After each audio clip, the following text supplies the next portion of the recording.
ഏലയും കപ്പയും കൂടെ പുഴുങ്ങിയാലോ? ഞാൻ കാണിച്ചു തരാം കേട്ടോ. ഉണക്കയിലയും കപ്പയും കൂടെ പുഴുക്കുണ്ടാക്കാം. നമുക്ക് ഈ കപ്പ വെന്ത് കൂട്ടിട്ട് തേങ്ങ, കറിവേപ്പില, ഉള്ളി, മല്ലിപ്പൊടി, മുളക് പൊടി, മഞ്ഞൾപ്പൊടി, ശകലം ഉപ്പേ ഇടാവുള്ളൂ കേട്ടോ. തേങ്ങ, ഇത്രയും സാധനം, ഒരു ശകലം കുടംപുളി വെള്ളം ഒഴിച്ചിട്ടേക്കുക. ഇന്ന് ഞാൻ കപ്പയൊന്ന് കൂട്ടിട്ട് എന്നിട്ട് കാണാം. വലിച്ചെടുത്ത് കളഞ്ഞാൽ മതി കേട്ടോ.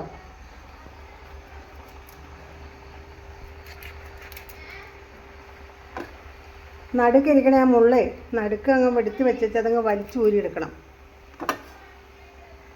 ഇത് നല്ല ടേസ്റ്റാണ്. അതിൻ്റെ മണം എവിടം വരെ പോകുമെന്നറിയാവോ?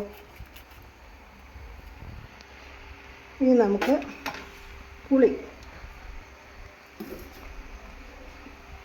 ഇടാം. തേങ്ങ അരച്ചത് ഇത് കണ്ടോ, നമുക്കത് ഇട്ട് കൊടുക്കാം. വെള്ളം ഒഴിക്കാൻ കഴുകി.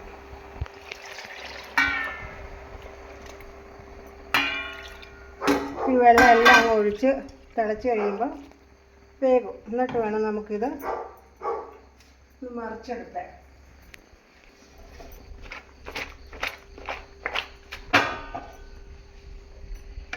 നല്ല വാസനയാട്ടോ ഇതിന്. അപ്പോൾ കപ്പയുടെ പണി കഴിഞ്ഞു. ഇനി ഇച്ചിരി പച്ച വെളിച്ചെണ്ണ ഒഴിക്കണം. ഇനി നമുക്ക് അതിൻ്റെ കണ കൊണ്ടങ്ങ് ഇളക്കി കൊടുക്കാം. മീനിൻ്റെ ആ നടുക്കത്തെ മുള്ളങ്ങ് എടുത്ത് കളയണം. കപ്പ പിന്നെ ഇച്ചിരി പുളി ഇട്ട് വേണം ഈ കപ്പ പുഴുങ്ങണമെങ്കിൽ. എന്നെങ്കിലേ നമുക്ക് അതിൻ്റെ ടേസ്റ്റ് കിട്ടുള്ളൂ. നല്ല സൂപ്പർ മണമാട്ടോ. എല്ലാവരും ഇങ്ങനെ ഒന്ന് പുഴുങ്ങി നോക്കണേ. ഇനി നമുക്കിത് സെർവ് ചെയ്യാം. അപ്പോൾ ഗൈസ്, നമ്മുടെ മമ്മി സ്പെഷ്യൽ ഉണക്കയിലേയും കപ്പയും പുഴുങ്ങിയത് ഇവിടെ റെഡി ആയിട്ടുണ്ട്. എല്ലാവരും മറക്കാണ്ട് ട്രൈ ചെയ്യുക. പിന്നെ നമ്മുടെ ചാനൽ എല്ലാവരും മറക്കാണ്ട് ലൈക്ക് ചെയ്യുക, ഷെയർ ചെയ്യുക, സബ്സ്ക്രൈബ് ചെയ്യുക. അപ്പോൾ നമുക്ക് വീണ്ടും ഒരു വീഡിയോ ആയിട്ട് കാണാം. Bye bye.